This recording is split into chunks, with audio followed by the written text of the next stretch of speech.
Attention avec ce ballon au point du penalty. On pressionne ce petit festival. Sont suivi d'un crochet magistral. Mbappé qui accélère. Il se cherche la fenêtre du tir peut-être. Mais c'est là ça comptait sur ces jaillissements de la défense adverse. Attention avec ses tacles autoritaires. Une faute en pleine surface de vérité. Il y aura bel et bien penalty. Penalty. L'arbitre qui va indiquer le point de penalty. L'attention avec la couleur du carton. C'est le rouge. Il va prendre ce petit bistol. Oasis Sport. Oasis Sport. Oasis Sport. Oasis Sport. Oasis Sport. Je vous salue auditeurs, nous débutons ce journal des sports ici à Ville de Béni où la 11e journée du championnat local de football pour l'édition 2024-2025 débute ce vendredi.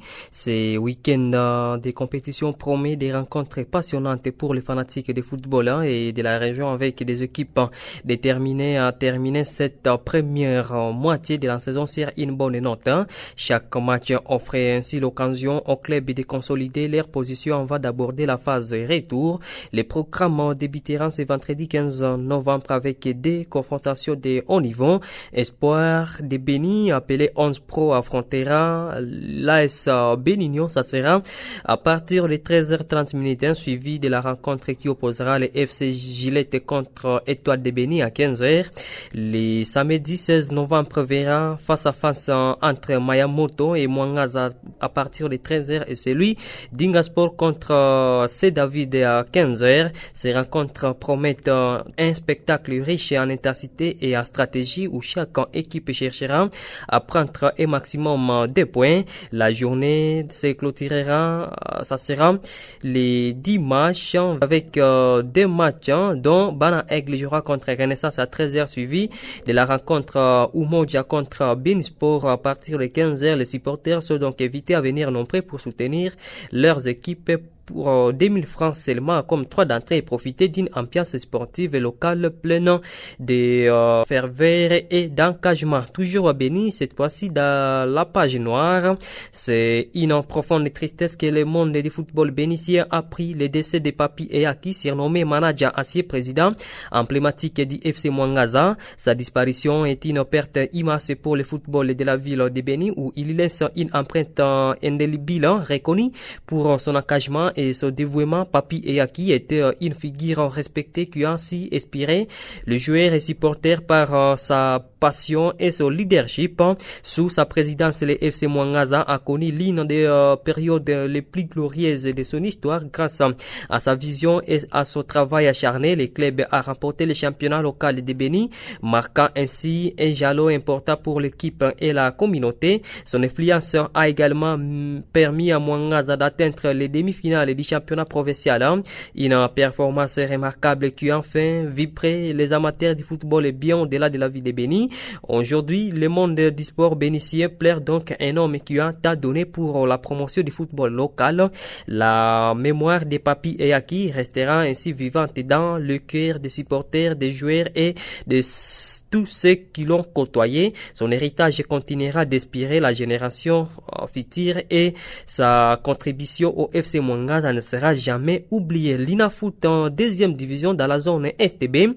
En République démocratique du Congo, les championnats nationaux de la deuxième division dans la zone de développement STB sera lancé. Ça sera ce vendredi 15 novembre 2024. Cette compétition qui s'annonce alléchante vit l'ossature des clubs en censé y participer démarre à partir de la deuxième journée après les reports pour une date ultérieure de la première journée, c'est là après la sollicitation des clubs.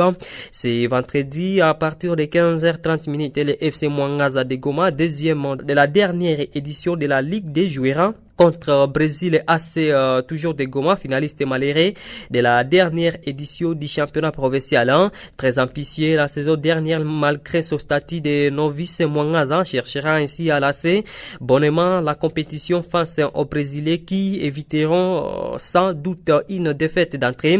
La Ligue D dans la zone STB sera disputée par 14 clubs dont les Darinkan Club Virunga, l'association sportive New Lions Kabasha, les FC Mwangaza l'AC Capaco, l'INC Sokozaki Brésil AC, les FC Tesselan, les FC Académie Réalan, l'AS Maïka, l'OC Mungano, l'AS Mwangaza, le FC Moulazon et la jeunesse sportive de Bukavu. La phase aller sera bouclée, ça sera le 25 janvier 2025.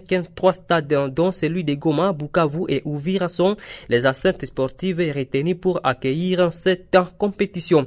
Toujours à l'INAFoot, cette fois-ci à première division, la commission de gestion de la Ligue nationale de football a examiné les incidents survenus lors du match entre les FC Central Lupopo et les Tout-Puissants Mazembe. Le match joué le 20 octobre 2024 à Lubumbashi. Selon les rapports, des supporters des deux équipes ont enfreint les règles en projetant des objets sur le terrain et en aspergeant un joueur de Lupopo d'un liquide non identifié, provoquant ainsi des perturbations et des tensions pendant les matchs.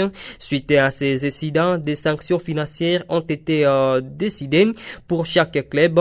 Les Tout-Puissants Mazembe doivent verser une amende de $7,500 pour les actions de ses supporters en conformité avec les règlements de la compétition. Et de ce côté, les FC Saint-Éloi Lupopo est également tenu de s'acquitter d'une amende de $10,000 pour des jets de projectiles provenant de ses supporters. Ces mesures disciplinaires rappellent l'importance du respect des règles et des métiers de l'ordre lors des matchs. La Ligue nationale de football espère dissuader de tels comportements à l'avenir afin de garantir la sécurité et l'intégrité des rencontres.